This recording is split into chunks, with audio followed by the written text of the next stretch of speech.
Yeah, there's a couple of very recent and current things that happen that are all about the technicalities. They're really not about the principle. So you can take them as you will. And this morning, the United States Supreme Court, I don't think it really surprises me, but unanimously they threw out the mifepristone case that was pending, and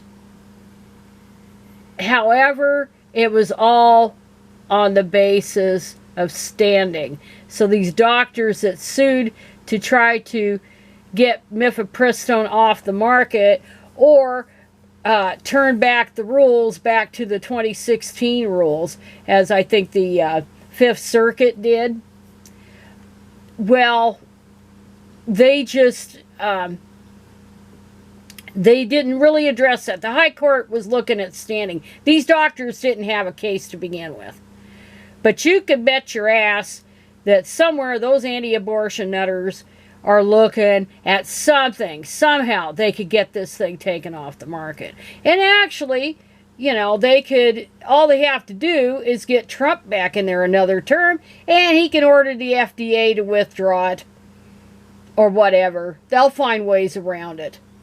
So this isn't over by a long shot just because the U.S. Supreme Court said the doctors were a bunch of whack jobs that didn't have standing. They couldn't show how they were harmed.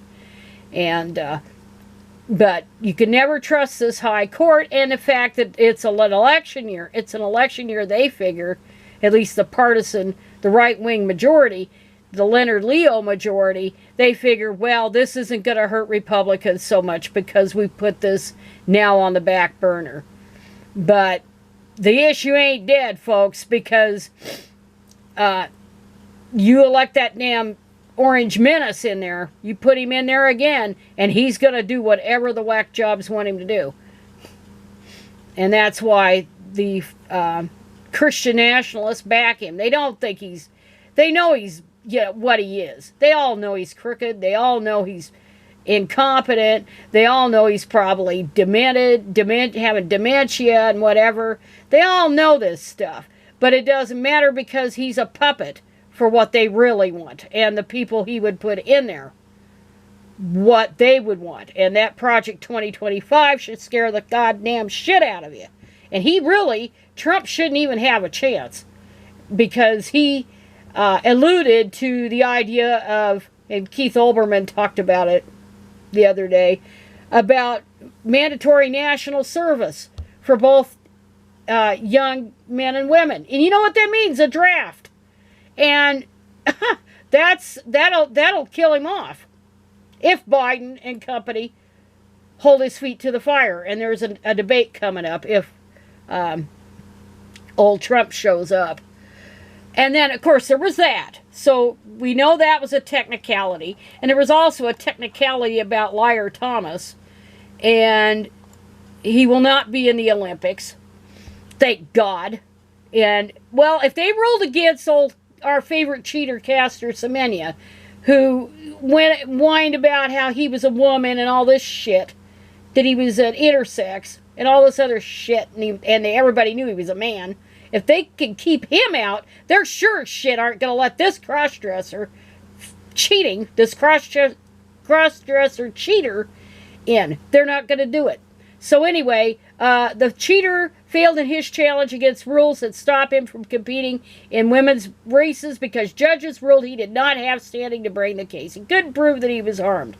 So there you are. The issue itself isn't entirely dead, but he didn't have a case. So the Court of Arbitration for Sport panel of 3 judges dismissed Thomas's request for arbitration with the World Aquatics governing body in a ruling released Wednesday. So that was yesterday.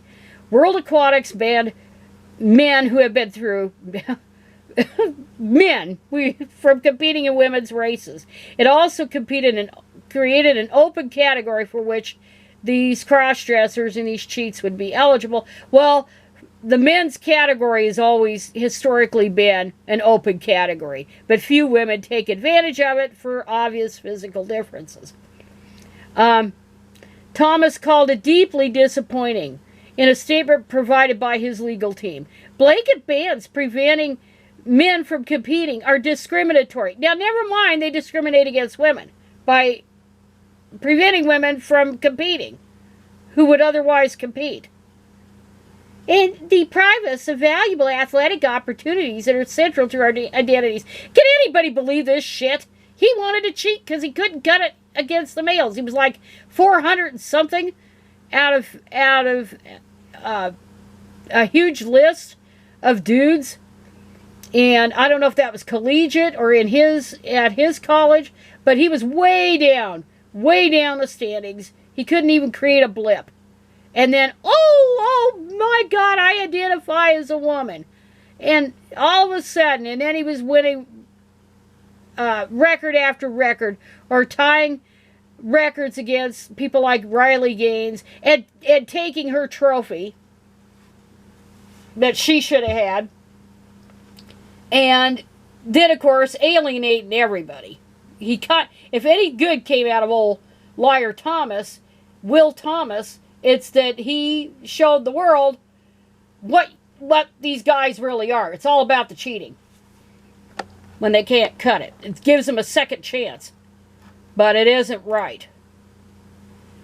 But anyway, so that was a technicality. So we have two technicalities that are going on. And then there was that thing with the Southern Baptist Convention that women barely made it through the vote that they would not kick out churches because they're very decentralized.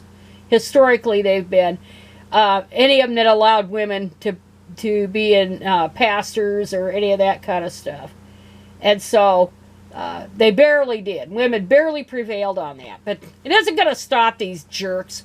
It isn't going to stop them. They're going to keep trying. Men are butthurt. And it's men are butthurt over abortion. Men are butthurt over women's sports. Men are butthurt over religion. They're butthurt. And women aren't taking it anymore. They're not taking their shit. So, on that happy note, and remember, this stuff can come back again and again and again. But on that happy note, that's it.